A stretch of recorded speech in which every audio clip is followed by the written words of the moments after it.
Hey, it's Adam with the Backpack Theory Podcast, where we unpack past experiences to help define a better future. And today we are going to be unpacking how to send it.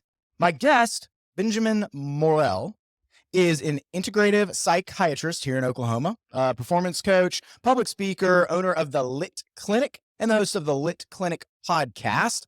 Benjamin, welcome to the podcast. Couldn't wait, man. Ready to get started. Dude, I love the fact you came on. It's crazy how the world is so small. Like I had Natasha Smith on my podcast. It started last year. It actually, through that podcast, I started doing a lot of research on alcohol intake and have completely gone sober. Don't drink anymore. And she actually recommended you, and I went and looked you up. So I've admired your content from afar whenever it comes to your approach on stuff. And it's awesome whenever, you get to admire someone from a distance and then you actually have the opportunity to interview them in this format. So I just really appreciate you coming on the podcast. Yeah, right. Yeah, I love the internet now. You see people on like seeing them on TV and you meet them in real life. Like, oh, this is actually a person. Yeah, it's crazy, like the connectivity. So Benjamin, why don't you tell us a little bit about what you're doing right now in life? Tell us a little bit about your clinic.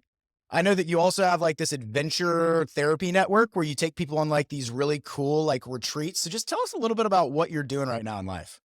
Absolutely. So the mission is just to improve the brain health and lifestyles of everybody, but certainly starting here in Oklahoma City, that is my main focus. Is if you can't help yourself and your community and your family and your friends, it's pretty foolish to say you can go help the world, right? So really starting here, fixing my own household, and then slowly expanding it out there. So the mainstays of what I do is a physician, lifestyle physician, and I do psychiatry, practice that as well. And that's what I was trained in. Absolutely love that because it gives me access to the brains that I can fix who are ready for change like now. And I use a bunch of other options. So integrative psychiatry is different than your conventional in that I'm not medication focused. I use everything evidence-based and proven to uplift people out of depressive episodes, trauma, anxiety, ADHD, and get them to their best functioning. Not like I'm not trying to get you to where you're just not suicidal, right? I'm trying to take you all the way to the top. Love that approach. The medical system's not really designed for that though. It's usually get people to where they're doing okay, and then you just back off. That's the reason that I started doing performance coaching to get people to where they're unsick, but then the pursuit of something really special in their lives. So that is the Lit Psychiatry and Performance Clinic. And the lit component of that is lifestyle integrative therapy, taking all that stuff and then literally putting it into your life where you're doing them consistently through time to get the growth that you need to get across all of the places where you want to grow. And then the adventure therapy thing is I found myself just only doing mitigating depression and working on, those kind of things where I was like, we probably need some excitement. And I'm a big, don't talk about it, be about it kind of person, right? And this is how I feel about being a physician for these particular people or a psychiatrist is they can smell BS. They know that if you're not walking the walk and talking the talk, and especially when I work with teenagers and kids, they know. They just know. So if they can see that you're not cool and you're not doing it, they're not going to listen to you, man. And I don't blame them. Like when I see unhealthy doctors or even like a depressed psychiatrist, would you listen to a depressed psychiatrist? Dude, Probably not. no, probably not. And there's one thing that you said on there. I know that you're a massive fan of the pharmaceutical industry, like just a huge, huge fan. And yes, like clearly being a little bit facetious in relation to that.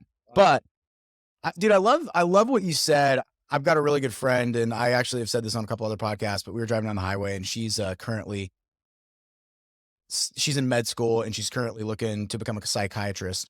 And we're driving down the highway, and she's like, "Do you ever notice like all the medical centers are literally called treatment centers?" And I was like, "Well, yeah. Like, what do you mean?" She's like, "They're not called healing centers. Like, we're treating just like these symptoms. We're not actually enabling people for long-term success and like full healing." And to what you just stated, whenever it came to like wanting to equip people, not just take them to where like they can get on pharmaceuticals and basically just allow that to fix all their problems, really like enabling and giving them the tools to actually progress into this life and get to that peak performance. Is that kind of what you're speaking to? And those are some of the tools. And what kind of tools are you using to help people actually get past that bridge. Oh, for sure. And I think everybody's a little suspect of the medical system currently, given what we had just went through, being shut into our house for 2 years for essentially no reason. It sure seems to be. So already a little bit of a red flags coming here and there, you know. And I'm not against pharmaceuticals. I'm against the unjust and profiting on people's illnesses model, because they have saved a lot of lives, you know. And that's if it was done in a honorable way that was designed to actually help people and not just a profit-based system, it would be a lot more easy to buy into, I would say. So just gonna get that kind of off my chest. So the other thing is that lifestyle medicine, integrative psychiatry, these are all evidence-based practices that will have randomized controlled trials for the interventions that we can then put into their lives. So this is not like woo-woo science or just pulling things out of thin air, plus maximizing placebo effects. But my 5 pillars of brain health are sleep. That was just absolutely huge. All the literature's booming on that one. Like if you have one bad night's sleep, your cortisol levels are going to be up by 20%, 25%, and your testosterone levels will be down by 20%, roughly. Now, that has a psychological effect where I'm feeling like 25% more stressed, more anxious, and then also 25% less of a man, less aggressive, less Wow. assertive, less willing to do something about that. How does that interplay on your psychology going through time, right? So that's a Mhm. 50% swing. So then when we look at society and you have a lot of soft and spongy men, and it could very easily be the testosterone levels and the poor sleep and their high cortisol levels. So I always start with that. If we can't do that, then it's very difficult to proceed. Also, huge interplay with the immune function. And there's a big role in neuroinflammation and depression and anxiety, and certainly ADHD. So I like to approach the whole body and versus like just looking at exclusively mental health, because your brain is a part of your body like everything else. So we should Mhm. then treat it that way, right? So sleep, second is exercise. We are limited only by cerebral blood flow. If we're not getting fresh blood to our brain, the light bulb is not getting the wattage, the electricity it needs to expand itself. Fastest way to make people smarter is to actually increase their heart rate. And doing that consistently through time is what will make those areas grow, because you're giving it the nutrition that it needs. So everybody gets a personalized fitness program, typically towards things that they enjoy doing, whether it be yoga, racket sports, or whatever. Third one is going to be nutrition, and the evidence is rolling out with that certainly things like a Mediterranean diet, for some people, minimizing the toxins like gluten or like earlier you had said alcohol, those kind of things, getting those things off the table, huge effects for Mm. improving their immune function and also their mental health. Up next is going to be relationships, which everybody has definitely taken an L on during that particular time era. So rebuilding community has actually been a pretty big focus. And the last pillar is going to be spirituality, Mm. which people are very open to nowadays. I think pre-COVID they were kind of not. Post-COVID, they're like, all right, we're going to need some deeper levels of strength and wisdom than what we're being given on a day-to-day basis. So there's my 5 pillars of brain health. Dude, I love that. Thank you for breaking those down. If someone's listening, by the way, like definitely go check out, Dr. Ben's Lit Clinic. I'm going to put some links to that after this. If you're someone that's like, dealt with some of these emotions or dealt with hardships or like, you've gone through these and maybe got your answers, like I would highly advise like checking out someone that's doing things a little bit differently, like really like concentrating on lifestyle and performance changes. So like reaching out to Dr. Ben, I would highly recommend that if you're listening to this and you've heard some of those high points. Like, I mean, it's just super transformational. I had a girl named Kelsey Kaler on my podcast. Started last year. I think it was like August of last year. And she's been on Dr. Phil and a bunch of different network stuff. They help with the University of Georgia whenever it comes to developing their men's football team. And she really concentrated and opened my eyes a lot whenever it came to just what we're intaking in our bodies and how exactly that's affecting our mental health, our just everything in our lives.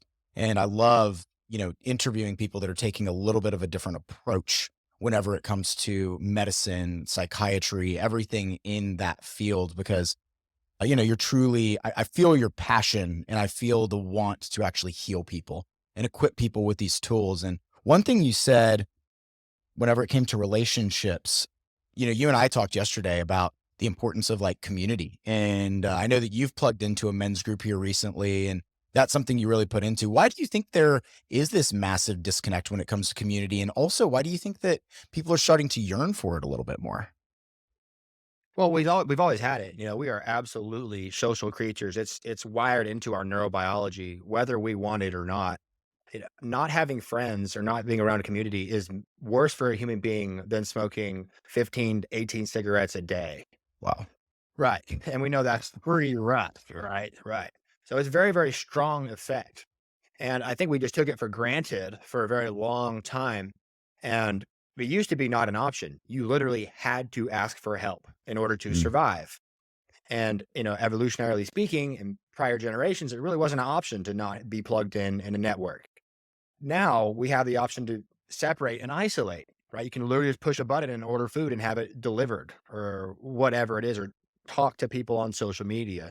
So that kind of became the mainstay. And then, of course, during the pandemic, we got isolated even further. So it kind of broke that connection. A lot of people suffered. I got to see that from the beginning to the end in the emergency department as people were, coming in, and I was doing emergency psychiatry. So I was pretty attuned to it early of what happens when you take people away from good interactions with other human beings. And then now there's a huge rebound effect, essentially. Equal opposite reaction is people are starting to see the importance of it. So they're going to mm, double down on it and go all the way in. And just like this men's group, there's a huge yearning for it, a need for it, where this is at 6:45 on a Friday morning, and you'll have 20, 30 dudes show up and like before their job on the last day of the week. So like even my own self, like I couldn't believe I was getting up early to go out there and do that, but it was so deeply valuable to me where I was like, oh, like human beings are like they're not transactional. It's not just like an mm. NPC I talk to, like here's my money, you take the stuff, I get the money, and that's it over and over and over again. This person has a deep wealth of knowledge and experience, and they're so kind and like also like when you need them to show up would actually do that. And as soon as I started going, I started being kinder to all people because I realized that these are human beings. Like everybody is that. No one is transactional. Everybody is just as important as you are. And to give them that Mm. respect that they're due. Dude, that's so impactful. I completely resonate with that on so many levels, like, just feeling heard. Like, you know, especially in an environment to where we communicate technology to technology so often and we don't actually see the human interaction, so it's very easy to, like, dehumanize people. There was a study I read the other day, and they had a group of girls, and half of them called their mom on the phone and, like, heard their voice. The other half just texted their mom, and they did it over, like, a period of time to see what the chemical levels were in their body, like, and the ones that actually were just texting with their moms, their cortisol levels increased tremendously, like, tremendously. There was a very minimal oxytocin release. The ones that called their moms had a tremendous amount of oxytocin release just from hearing their voice. And I Mm. look at, like, we count on technology to communicate with people, and there's so many, like, unsaid things, and there's so many different ways to interpret it. And I think that human to human connection in those environments creates, like, a lot of oxytocin and just really creates these bonds that we need as humans. Like, and technology just doesn't provide that on that same level. Would you agree with that? Absolutely. I just made a post about that the other day that social media is to social interaction what porn is to sex. Oh. Yeah. It looks like it, right? And it's compelling like it hits all the same circuitry, but it's very, very, very superficial. And then you don't get the actual connective component of it. So it's Mm, very in a husk or a shell of what it really is. And I think that's highlighted in the next upcoming generations. There's correlations with the rise of social media and also the rise of a lot of mental illnesses. So of course, will be more data coming out on that, but it's pretty obvious when I have patients who are their their heads are stuck in their phones. I can feel them mm, reach for it, even in the middle of the session, or you can just like tell that they're so compulsory to have to check it and look at it. So that is definitely something that I think people are becoming aware of because there's a whole generation of iPad raised children that just are not doing very well. So now everyone who saw those kids being raised and has seen the outcomes is like, I am not gonna have an iPad baby. Like that I've heard people in mm. my generation saying that. and a little bit younger, and thank goodness. Yeah, I completely agree. I've got a daughter and it's crazy. Like I consciously, so I'm a single dad. And so I take care of my daughter 50% of the time, which has been a huge blessing in my life because the amount of intentionality I get to spend with her. It's also hard just because the, family dynamic, but luckily her mom does a great job whenever it comes to raising her and we communicate a lot to stay on the same page. But one thing that I've noticed is we especially in the mornings, like, there's not, like, TV or any kind of, like, stimulation with her, and it's remarkable to see the amount of interaction and the amount of, just her attitude change. At only, like, 2 and a half, like, 2 years, she's just over 2 years old, and, you see so many kids that are acting out and, like, yearning for this attention and yearning for this connection, and you see so many times go out to a restaurant and you see everybody at the tables literally on their phones and nobody's actually communicating and connecting, and it just and it's phenomenal. I do wanna touch on something real quick that you brought up, and I wanna get your opinion on this. My men's group, other men's group, I've heard this topic of pornography come up a lot whenever it comes to a relationship and people rationalizing why it's okay. Do you mind touching a little bit on that subject and what exactly pornography does to you if you consume it regularly? Yeah, that's definitely emerging data as well, but it is not good. There's not a casual way to say that. It's very similar to alcohol where people tried to justify it for a long time, and then the evidence comes out and just like there's just not any amount of that that is actually good for you unless you were to pair it with something else where you were actually connecting with somebody else or at a party and you're like getting other things on board. But alcohol by itself, for example, not good. And going to be the same thing is going to be true for pornography in that you are desensitizing yourself rapidly towards intercourse. Like you're used to seeing highly graphic things regularly. That makes it very difficult to, become interested or engaged with your future partner.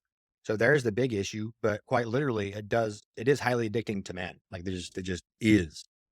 So it's going to fry a lot of the dopamine systems and you're going to become impulsive, more anxious and more depressed. And like I said, the addictive component, I have several people that I work with who are going through it. And it is quite it's a journey, right? Like to get them away from that. Luckily, we've had some really good successes, but the guilt and shame that they experience also, because they know Mm. that, it's not right to be doing it. And there are some people out there who probably think it's not a big deal at all, but usually people with intuition or who are spiritually grounded or trying to connect with their partners, getting caught watching that with your partner, like, your partner catches you watching it, like, and then the trust issues that come from the break in trust in the relationships, dude, those are some of the hardest conversations that I have to have with both the girls and the women who have caught the men, and then also vice versa. So anyone who thinks that that doesn't matter should certainly talk to one of those girls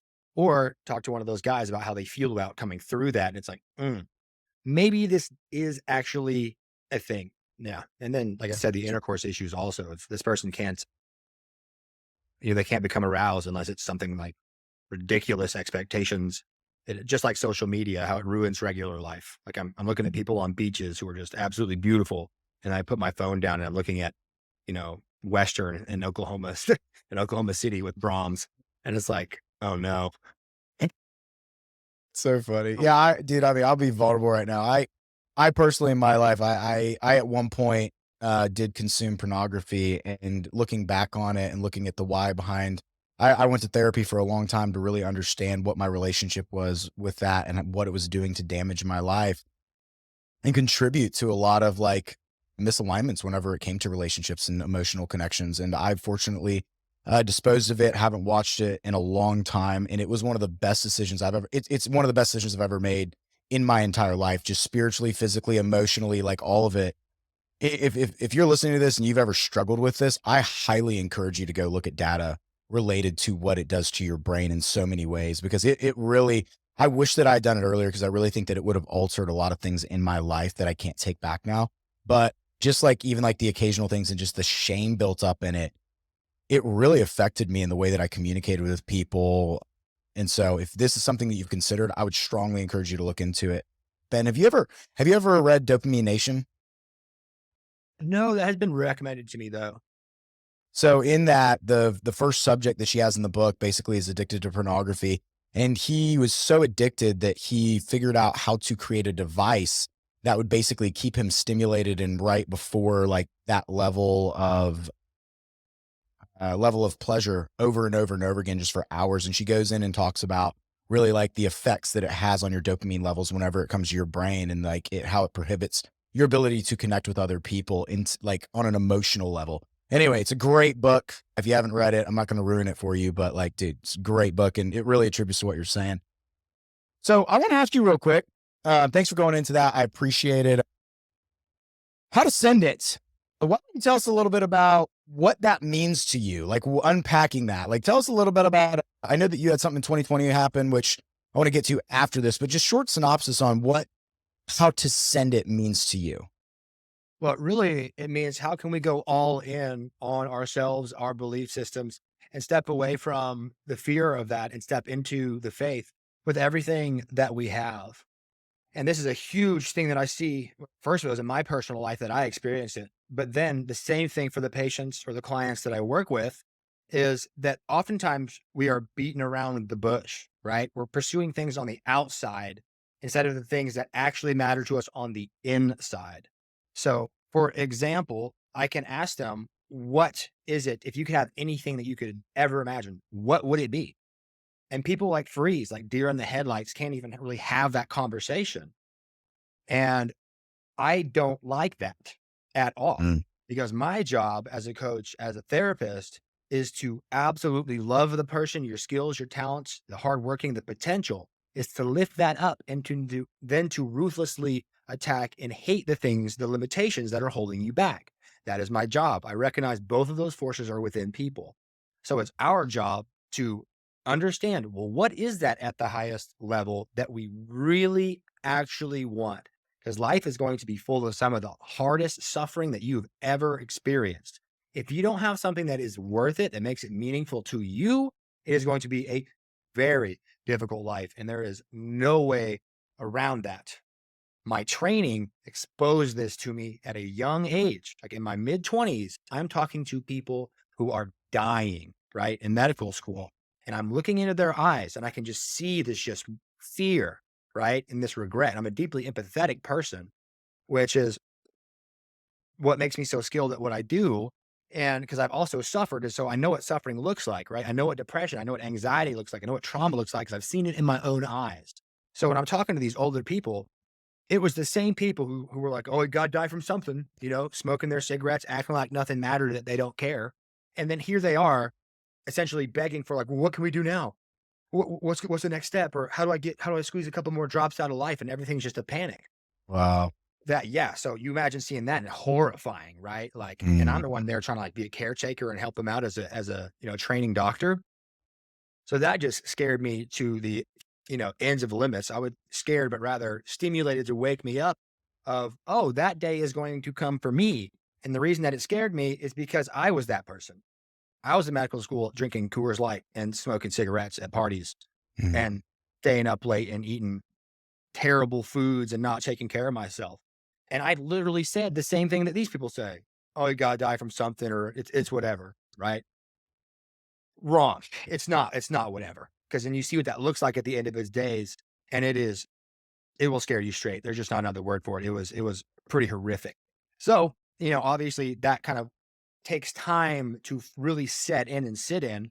And during my mental health, kind of awakening where I started getting a lot better in those realms, that was a core component of that was memento mori, was to remember death, was to remember that these days are coming for you. So you should live your life in a way that you could die at any moment and you could do so confidently and comfortably, not scared and whiny and afraid of what's going to happen to you, right? There's no strength in that. There's no valor. There's no bravery. There's no courage. And people are just walking around like that. It's crazy to me. They haven't experienced or seen what I've seen, though. I saw my little brother get hit by a truck when I was 5. Wham. So that was built into my brain of like, it's like this, right? It's like this. So whereas I am more aware of that, right? That's an embodied knowledge that I have. These people, they haven't gotten sick yet. They haven't gotten ill or depressed. So they don't know that it's coming. So it is my job, my role to inform them that, hey, this is coming, right? This is coming real quick, which it'll be the best thing that ever happened to you if you are strong enough to manage it and to handle it. They've proven this. If you are skilled and capable of managing the stress or the trauma, you don't get traumatized. If you don't, then you will be traumatized. The same thing can happen to two different people. One of them uses it as a strength, and the other one becomes traumatized and afraid to come out of their own household and addicted to all kinds of drugs to escape their existence. Got me moving fast. Anything Dude, we can that's so no, dude, it's really, really, really good. I love it. Escapism, especially in the country that we live in, the world we live in right now.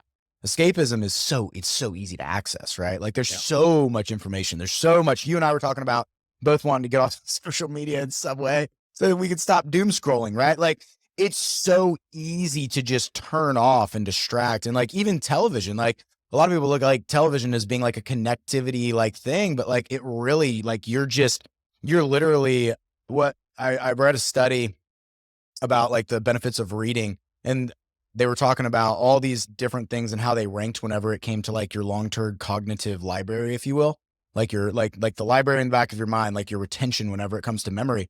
And TV is one of the things, if you watch it consistently, that literally drains that library and stops your ability to think. But like we're just plugged in all the time to so much information and so much distraction that we really have just lost ourselves. And I want to rewind to 2020 because it sounds like in 2020 you had a moment where you realized maybe you needed to full send it, right? Like, why don't we talk a little bit about that moment and what that looked like for you to where you were like, dude, I can't do this another day. Like, I've got to full send it. Like, why don't you tell us briefly about what that moment looked like for you?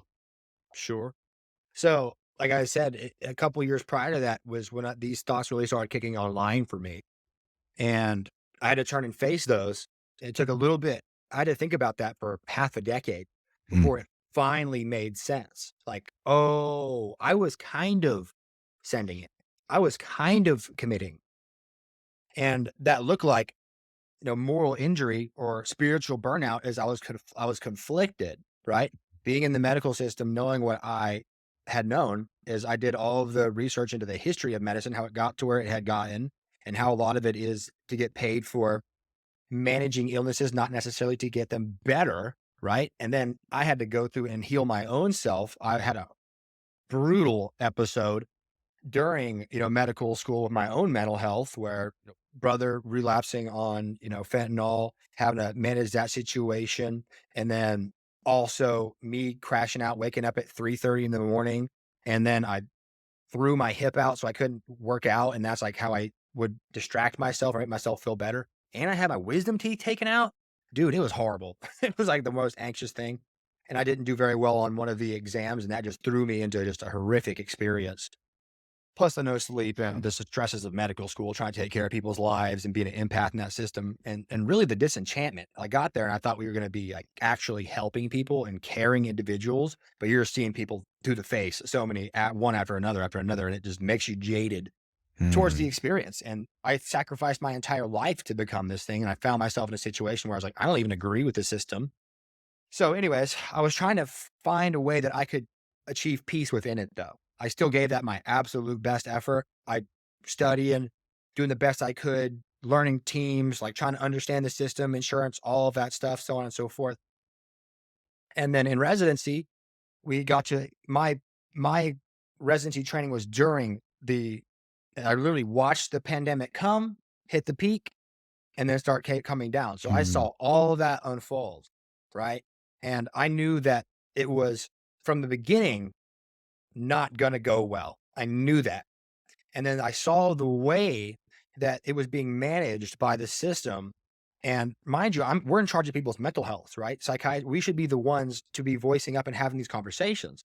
And I'm watching all of these people not have that conversation mm, at all, at all, at all, at all. All the suffering children that didn't get to play high school football or, go to dance or develop themselves. We're sacrificing the youth to save these older people who have 2, 3, 4 comorbidities.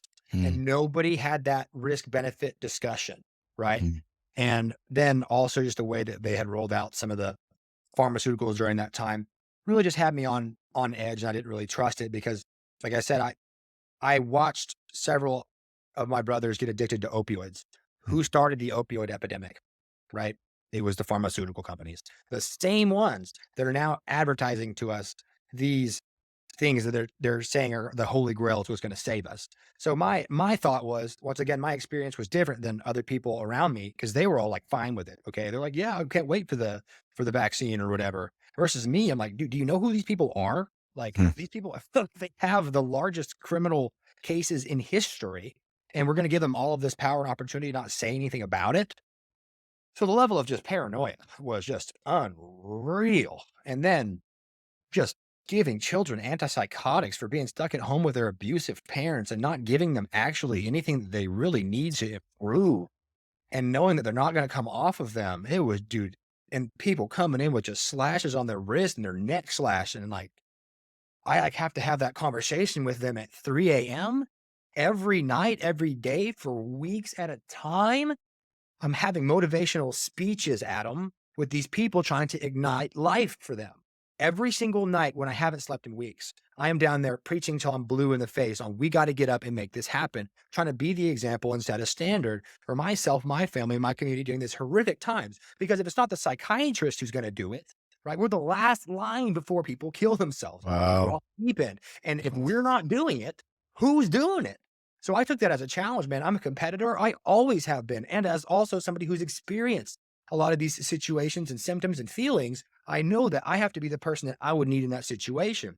So I was morally invested in the truth. Like honesty without fear is the family creed, right? That is what I do. And then here's a bunch of other things coming that are splitting me down to my core. Okay. And I can feel that rift happening.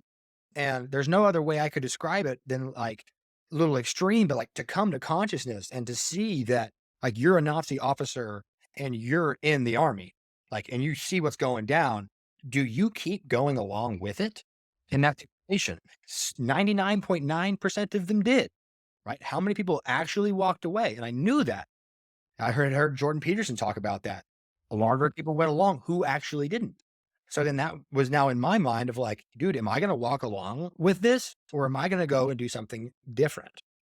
So this was also inspired by I'm telling these people to go all in on themselves during these conversations, Adam, because I have to stimulate. Because if I don't plug them into something so powerful, it'll keep them alive, they're going to kill themselves. Right. Right. So there's no beating around this bush. You have to go all the way in, not later, not tomorrow, not the next hour, right now, right now, right now. And I had so many of those conversations that that finally started hitting me where I'm looking myself in the mirror. I'm like, well, are you doing that, Benjamin? Are you doing that? And that was I knew it. I knew the answer to it. I was like, dude, I know I could leave right now and make something better than this. Right. And I had already had that dream of like, I can go start I can be a life coach and do better than what I'm seeing here. This is pathetic.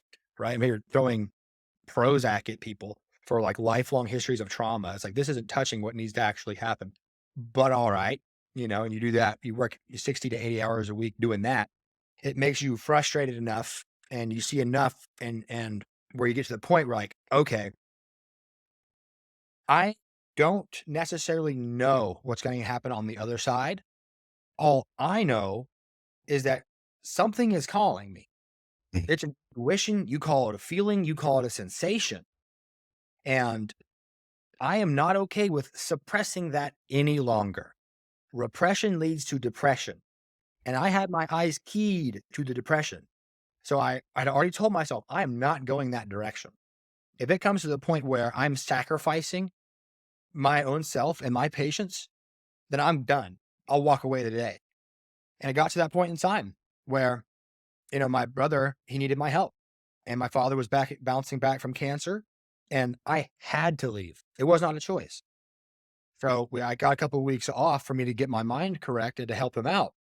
And it was during that experience where I started a little life coaching business quickly and got a couple of clients, made like $15,000-$20,000 in like 5 weeks, which is like half a year's pay for a resident. That I was like, oh my, like I can do this, Mhm. right? I'm going in on the thought that I had this dream that I had, and it blew up. So after that, I was like, I'm gonna make this decision, right? I'm not Mm. gonna wait on this anymore. I couldn't, and the thought of going back, right? Because I was to go back to working in the emergency department. And I can remember that sensation to this day, Adam, of like, ain't no way, ain't happening. Like I cannot expose my soul to that for Mm. another second. Can't do it. I refuse to lower my standards for myself any longer. And that has to do with me being the person I need to be to lead these people. So it was in that moment that it finally flicked online. And then what came afterwards was like, after a lifelong being in the system, Adam, it's a proven pathway. You follow it. Here's your Yep. 350 grand. Yep. Here's your guaranteed job. Here's your 401k. This path, it's all you. It's whatever you make it. And there's no ceiling to it. So that's when I made that leap and I full sent it. And I was like, I'm out of here. Sold all my stuff.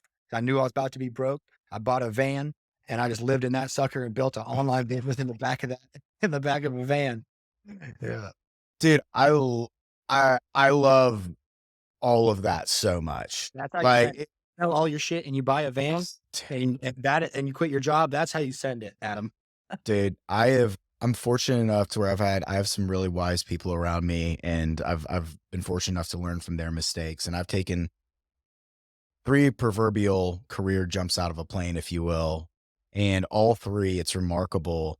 Especially this most recent one was like in the most chaotic time of my entire life, and I walked away from more money than I ever thought I would make. It was a sales job. Don't have anything against the company or whatever. I was very performance motivated. I was one of the top guys in the country, and I just hit a dead zone, and it was the darkest time of my life and hardest time. And God literally was just like, "Nah, dude, this isn't it. Like I've got something more for you. Like there's more in your life. There's a larger purpose than what you're doing right now. It's more than money. It's more than material. It's more than all this. Like you have a purpose to go help people. Like you've got a purpose, and I need you to, I'm going to send you. Like, but you've got to walk away and you've got to become uncomfortable." And I remember walking away from that job. It made no sense. I was sitting there, I was just like, dude, this is insane. Like, and everybody, like, a lot of my buddies are like, dude, are you sure you want to do this? Like, especially right now, like, is this really the right time? Like, you're about to get over the peak when it comes to like being financially happy and everything. And like, I did it. And dude, I don't regret it. I don't regret it. I'll never regret it. And that's whenever I started the podcast. That's whenever I started really reading about mental health. I really just started digging in my walk with God. And like it was like what we said right before we got on the podcast, not seek and you shall find, man. And once you know, and once God's got a hold of you and like you started stepping through that door and you know where you came from, and he catches you and he starts lifting you up and you start feeling that purpose. I mean, dude, I'm getting goosebumps right now just thinking about it. There's no better feeling than knowing that you're living out your purpose. And I commend you. I will always support you. I will always send you business because so many people get comfortable in life. So many people look at that paycheck. So many people look at that 401k. So many people, and they live their entire life and they never figure out why. They never figure out what their actual calling is. And the fact that you were able to recognize that in a chaotic time when realistically you could have taken advantage of the system, you could have made more money, you could have made more hours, and you could have been set up for life, and you chose to jump, man. Like that is ballsy. And I just really commend you for doing so. And I hope if there's one person from medical school or listening to this podcast, like, dude, like be the difference, like stand up, like reach out to Benjamin if you want some advice about it, because like, dude, that's real, dude. That's real. And I love that. So Fear? Yeah. So the fear that you're experiencing, there's an equal opposite strength that you're going to inherit. And I was terrified of doing this, right? A decade's worth of ego invested into this, right? I was surrendering my earthly titles. Like the doctor ego is a real thing, Adam, and it grips you, it takes you. Like it's like your identity. And I threw it all away to just go like try to build something better than what I was seeing. It was absolutely intense, but I knew that that was kind of what you were saying. And after having these conversations with these patients, I knew that this was going to be my story, and that if there is a infinite source of strength within us, right, that if we tap into that, then there is no limitations to how high we can go. If I would have stayed in the job, the highest I would have ever got was like 300, 400, maybe $500,000 and a couple of credentials. That was the limit. It was safe, but it was not what I can do now in the entrepreneur space. And also in terms of reaching people, like the panel I would have been this big. Now I can access tens of thousands of people on podcasts or whether that be on social media. And that to me is just way, way more powerful. And also like the spiritual confliction, right? Like this is your life. It's your story. You can do it with it, whatever you want. Is selling out your soul for a couple of dollars the story that you want to write for yourself and the other people? Negative. Dude, that's so good. I want to rewind real quick. I want to talk about your childhood for about 10 minutes because you've got such a just strong heart, dude. Like, but where you're at and just listening to your passion, like listening to God speak through you right now in this like episode, like that there's a lot of hurt and there's a lot of cultivation that goes into those moments where you take the jump. So growing up, I know you mentioned earlier, like your brother or got hit by a truck by 5. Why don't you tell us a little bit about Benjamin growing up from age like 1 to 10 and like some of the experiences that you had that might have contributed to what you're doing now? Well, sure. I mean, it was definitely a no BS lifestyle. My dad was born on an Indian reservation in 1948, and he was a half breed. So, he grew up in a no nonsense time. And, he had 12 kids and, I was ninth of the 12. And, we grew up in a small town and this is pre-internet, right? And we didn't have TV. We didn't have, really even toys. We grew up outdoors. We grew up outside and fighting each other. That was how I grew up. It was a tougher way of living where, I had, 7 brothers and 3 of them within proximity. So we were always, you know, fighting it out, duking it out, or whatever it was. So, and I'm very thankful for that because otherwise that victim narrative would have got to me if I would not have had strong older brothers and a strong father. There's no way that I would be here right now. And like I said, my first core memory was, watching my little brother get hit by a truck. Dude ran over him and then backed over him. Right. And me and him were like, we were close. We were best friends. We're not even Yeah. 2 years apart. So like now I get thrown into the absolute chaos, the abyss. Right. And Mm, that these images, like they're still in my mind to this day. And we didn't acknowledge it. No one ever talked to me about anything. I never went to a therapist, none of that. Right. So I was always dissociating. I was always outside of myself. Felt like I'm watching myself from somewhere else, depersonalized, derealized, anxious distress, sleepless nights, nightmares, waking up in cold sweats, and like not trusting people or the world at all. That's how I grew up. And I just thought it was normal. I just thought that this is how everybody was.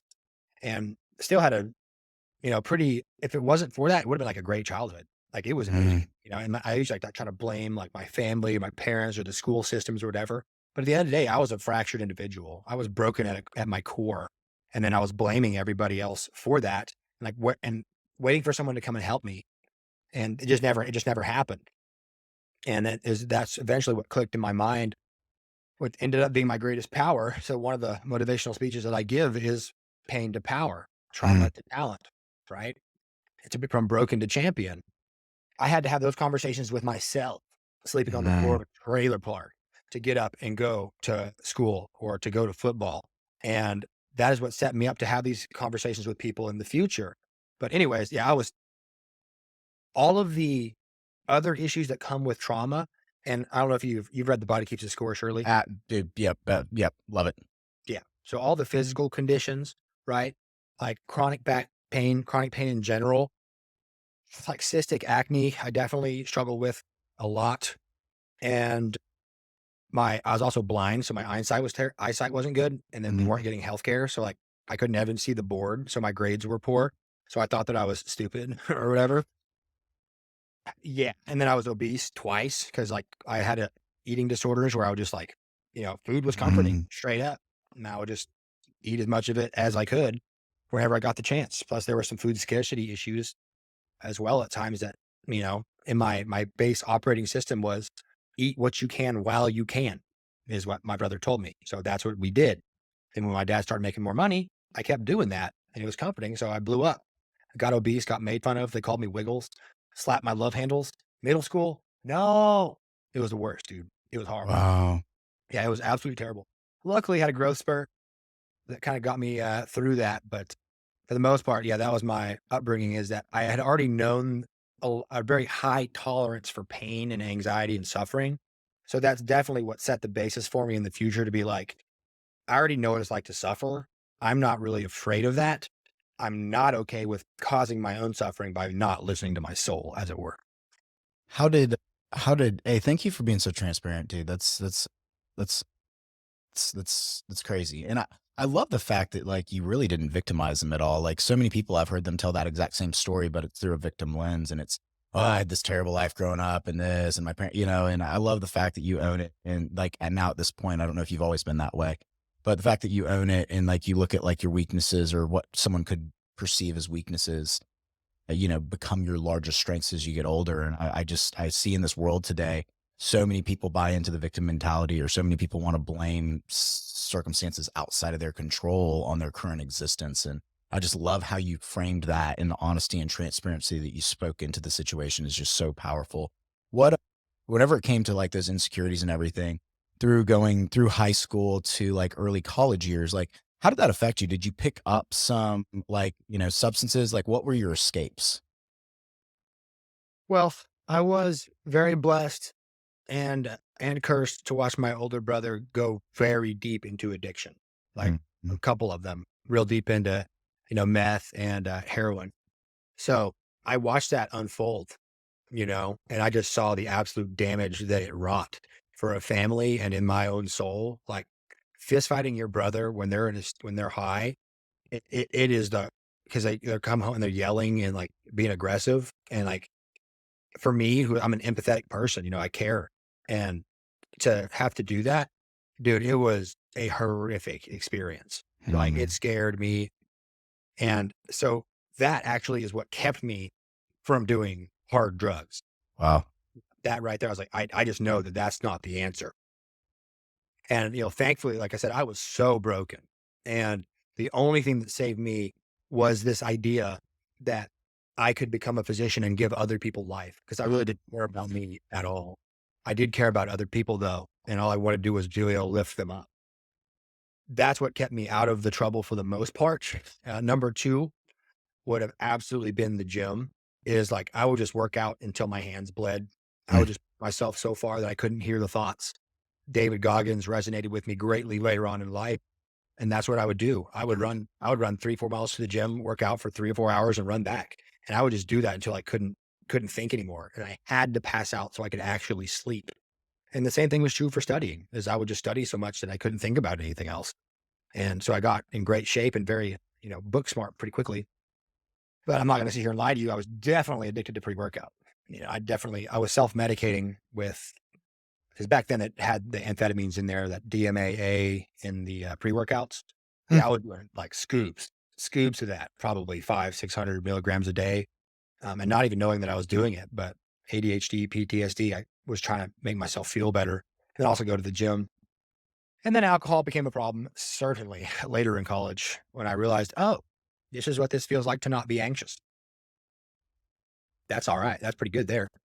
So I definitely drank, probably would have met criteria for alcohol use disorder in my junior year of college, like after I had quit football, because I got a pretty bad concussion and like couldn't study, was all over the place and probably partying too much. And then I realized that alcohol wasn't the answer either. It was making me crazy depressed. So those were the big vices. And then I started smoking cannabis, weed late in college too. And Mm. that became a definite, I was doing that way too much, way too often. So that one I had to slowly, not against that, as long as it's in a therapeutic use, sometimes recreational, but be responsible with it. The data has definitely come out that it can be neurotoxic as well. That answer your Dude, question? that answers a lot. It answers a lot of my questions. And like I said, dude, I appreciate the vulnerability. I feel like this podcast that's supposed to be an hour could be about 3 hours long with the amount of context and information. Like there's so many hot points I want to touch on. There's so many hot points you're bringing up that I want to unpack. But dude, thank you for the transparency. The last thing I want to talk about before we get to like closing moments, what was that? What was that path like from like early college to that 2020 moment where like you really had that breakdown? Like, what do you feel like led you to that breakthrough? Like what were those moments like? Like, what was college like? Like, going through and wanting to help people and becoming this, going to school to be a psychiatrist and help people, and then realizing the fact that maybe the tools you were being equipped with weren't the tools that you actually wanted to convey to others. So Definitely my own experiences with mental health set up the stage for that. And also just living a crazy life where I got to experience epic highs and epic lows. Moments where you think that I can do anything and everything. I had those for brief flashes, but they wouldn't last for very long. They would just be months long of just depressions, just working, working, working, working, working. So it was just all over the place. And I moved 13 times in 13 years, and I switched schools from, OCCC, UCO to OU, and then Wake Forest. So there's just so much chaos for so long that you kind of become the person who has to like manage that definitely. I think here. I was very like I have a little bit of paranoid redneck DNA in me. I already did not trust systems. Right. I already didn't trust them. I'm Native American, right? So I saw what happened to them. And now that government is still running and operating things. So I always questioned systems and I didn't like being told what to do. That part I was very much familiar with. And like I said, with the paranoia that comes with PTSD, there's trust issues. So I would like look stuff up and be like, oh, the education system is designed to make workers, you know, and this system is designed to make money. So there's a lot of that stuff that set the stage for it personally. And I do not want to ramble. So if you could clarify your question, and I'm going to hit it more concisely. Whenever you were in college and you were studying to become a psychiatrist and help people whenever it came to their mental health, what do you feel like was that ongoing dialogue with yourself that was telling you this isn't it, that led you to the moment in 2020 to where you feel like you had enough to take the jump?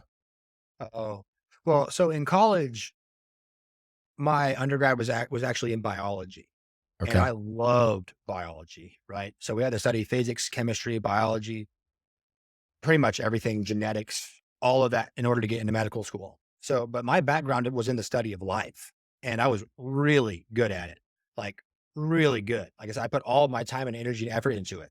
So, summa cum laude, graduated with a 3.91, and should have been higher than that, to be honest. A couple of things that went wrong, but I was deeply invested in like studying and appreciating life. So that definitely played a role later on when a lot of things started like not making sense for what's best for life and best for human beings. Mm, Cause I did not know I was going to be a psychiatrist until after like 3 years into medical school. So I finished out all of college thinking that I was going to be just like a regular small town country doctor, just drive a big truck. Like I was like not conscious yet. And then in medical school, I got real deep into like Native American spirituality. mm, And after I had that mental health break and did a lot of the natural practices to heal myself, I then went into like what helped my ancestors. It was like, peyote and mushrooms. And I looked at the positive mental health effects that came with using those things and also MDMA for PTSD. And I had already diagnosed myself and realized that I wasn't going to go the traditional conventional medicine path to help or to cure that. So I studied it and I made the decision to try those things, psychedelic psychotherapy and medicine, and try to heal myself from the inside out and do that with some fasting and music. And I also played a lot of flute music at the time. mm, And that led to a revelatory experience for me where I was able to see what was going on at a deeper level and to remove the lens of trauma for just a little bit for me to see what was going on. And it, mm. it was in those moments that I actually felt connection and I actually felt love that was very, very curative for me. And my whole life became, well, how can I pursue that and chase that? And then to be able to give that to the people. And that's when I made the jump from, okay, I can be a doctor nowadays. I can give somebody a new heart and they can keep being an asshole. You didn't solve the problem or help anybody. You might have made it worse. Then how can I get to people's, spirits? How can I get to their minds and try to help them there, the broken people to find the light as I was doing in my own life. So it was quite personal. And that was really the crucial jump that I made out of this boat and into I'm willing to figure out what it takes to help human beings and do that and just only whatever is truth and whatever works. That's what I'm interested in. I'm not in a position to sell myself out for anything less than that. Dude, I love that. That's beautiful, man. It really is. And like I said, I wish we could do this podcast for about 2 hours because like you've just got so much knowledge. But if you've listened to this podcast, if you love what Dr. Ben is done, go check out his podcast. Go check out the Lit Clinic. If you're dealing with any of these symptoms that he's talked about, if you're dealing with childhood trauma, like, go check him out. Like, really, like, there's no better investment you can make than in your mind. And so I would highly encourage you. Works, Adam. Like I It, said, it that was the thing is I went from legit traumatized. I yeah, went from, like legit clinical, like 20 years long, all kinds of crazy stuff. And on the others, I live a beautiful life now, dude. It is, I can't even believe that it's real sometimes. I wake up like, this is incredible. I We love put that. together groups of people and go to the top of the mountain and snowboard together and travel and play music and help people. It's like, what kind of person would I be if I didn't try to give that back to the world? You know? Mm, that's beautiful. Ben, thank you so much. I appreciate your transparency, your candor, all of the education. To close it down, I ask everybody two questions. Number one, if there's a book you were going to recommend for someone to listen in relation to how to send it, what would that book be and why? Choose from. I would probably say the one that truly got me into the game was You Are the Placebo by Joe Dispenza. Okay. And that one taught me to send it because it showed the power of the placebo or the power of belief that if you can harness that and put it into spaces, you can create change in the physical world. And there's a bunch of studies that show that up too. So I was like, all right, so I'm going to believe in something big and just give it absolutely everything that I have. I love that, dude. I'm going to add that to my book. I've got 40 books to read this year through 7. So that might be number 8. Next question is, if there's one person in your life that has really impacted you, it could be someone personally, it could be someone from afar that you've admired. Who's that person and why would you pick them? In my younger years, I usually looked towards people on the television, Arnold Schwarzenegger, Rocky Balboa, Goku, those kind of things. And then later in my life, it would actually be my father. Like I said, when I was young, Mm, I tend to blame him for a lot of the issues that I was experiencing and like not getting the time, split between 8, 10 kids. It's kind of hard to get that.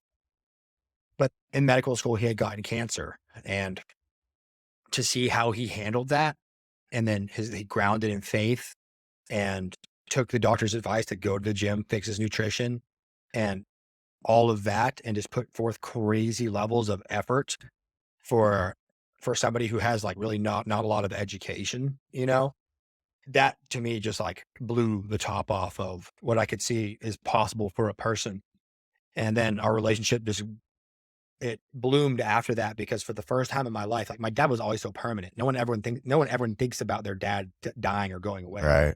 And then it hit me all of a sudden, this person who'd been a rock in my life. I was like, and if I lost them, I would not be okay.